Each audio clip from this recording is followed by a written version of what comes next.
"You miserable son of a, I gave you my heart. I gave you my soul. I gave you everything, and you threw me away like garbage." It sounded like something written for television. Raw, emotional, explosive. But the real drama wasn't happening on screen. It was happening behind it. For years, millions of fans watched one of television's biggest sitcoms without knowing that a silent war was unfolding behind the laughter. A war driven by ego, addiction, betrayal, and revenge. And when it finally ended, it didn't end quietly. It ended with a falling piano. This is the story of how the most successful sitcom empire of its time collapsed under the weight of its own star, and why the ending was far more personal than anyone realized. The story begins long before the controversy, before the headlines, before the meltdown.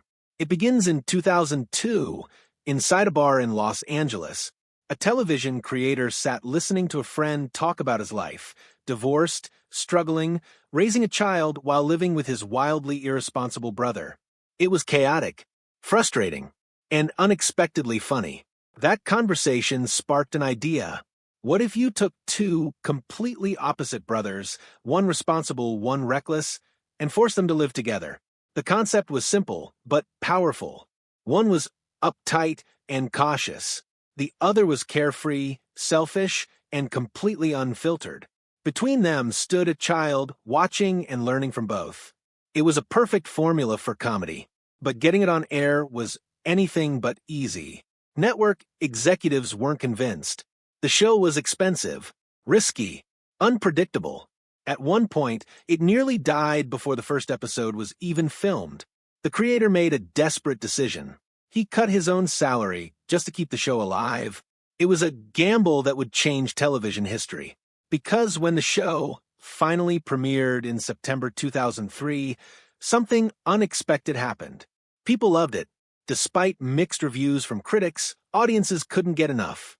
Viewers connected with the characters, especially the charming, irresponsible bachelor at the center of it all, Charlie Harper.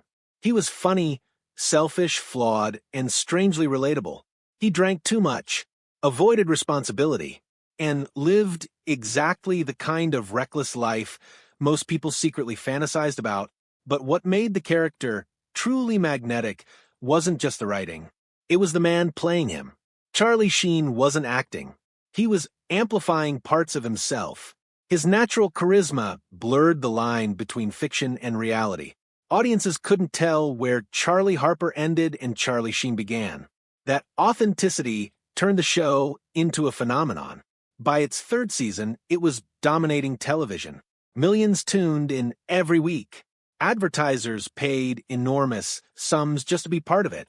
And Charlie Sheen became the most valuable man in television. With success came power. And with power came leverage. By 2010, Sheen was already earning nearly $1 million per episode. But he wanted more. Much more. He demanded $2 million per episode. It was an outrageous number. Unheard of, but the network faced an impossible choice. The show's success depended on him. Without him, the empire would collapse. So, they gave him what he wanted. Charlie Sheen became the highest-paid actor in television history. He had everything: money, fame, and complete creative influence. But behind the scenes, cracks were already forming. His behavior became unpredictable. He showed up late, sometimes intoxicated, sometimes unable to perform. Scripts were rewritten at the last minute just to accommodate him. Tension grew between Sheen and the show's creator. Their relationship slowly deteriorated, transforming from partnership into rivalry. At first, the network tolerated it. The ratings were too valuable to risk losing him. But then everything changed. In late 2010, Sheen's personal life began spiraling out of control. There were arrests, hospital visits, rehab stints, public incidents that made headlines around the world. Production delays became frequent. The entire crew was forced to wait while uncertainty hung over the future of the show. Still, the network tried to help him.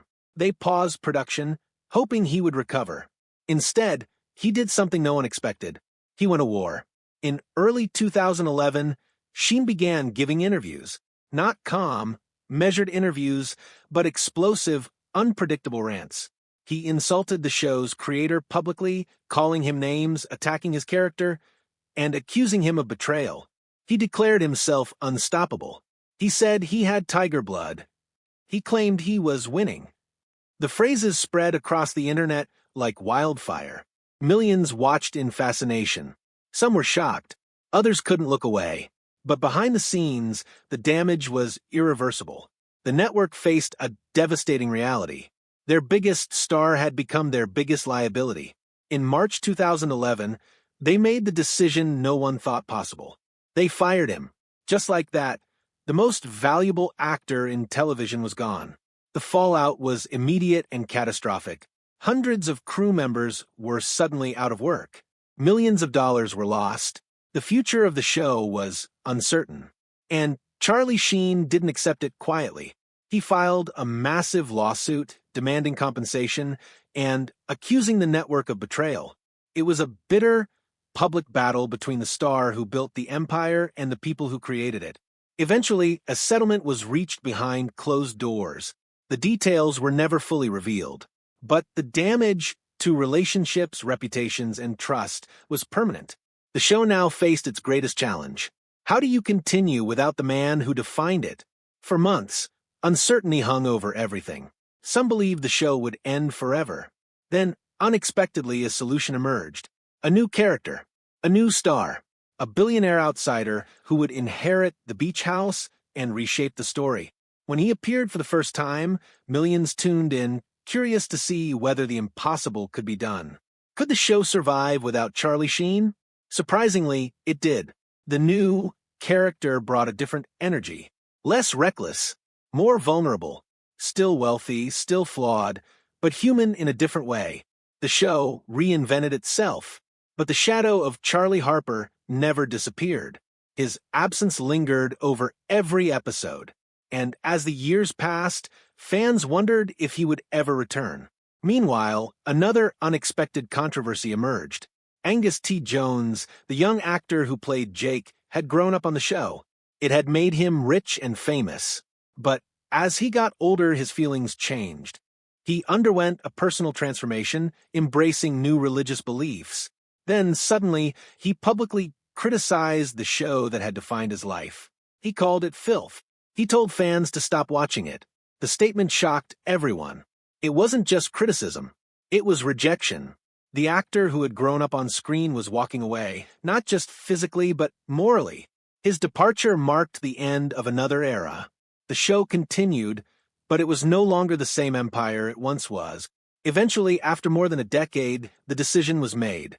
It was time to end it, but the creators had one final surprise waiting. The final episode was surrounded by secrecy. Rumors spread that Charlie Harper might return. Fans hoped for closure. They waited for redemption. Instead, they got something else entirely. In the final moments, a man approached the beach house. His face wasn't shown clearly, but everything about him suggested one thing. Charlie Harper had come home. He reached the door. He was seconds away from entering. Then it happened. Out of nowhere, a grand piano fell from the sky. It crushed him instantly.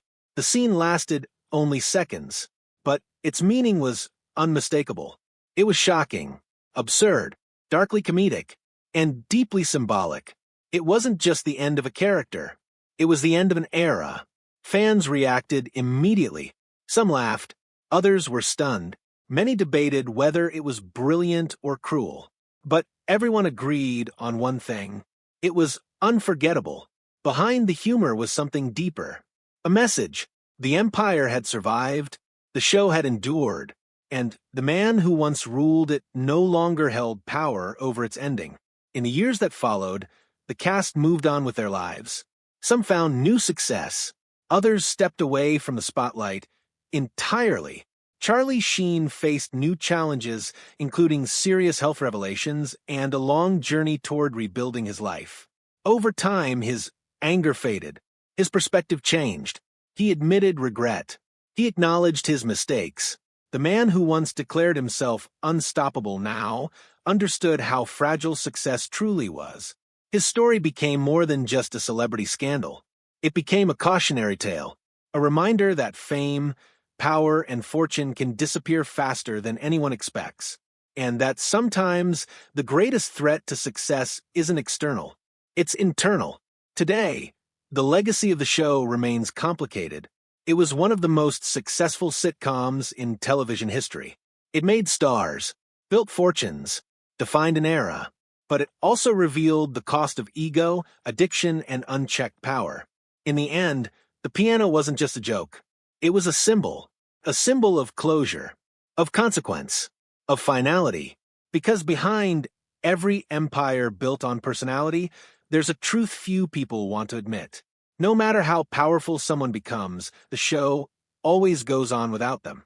And sometimes when it ends exactly the way it began, with shock, with drama, and with millions watching.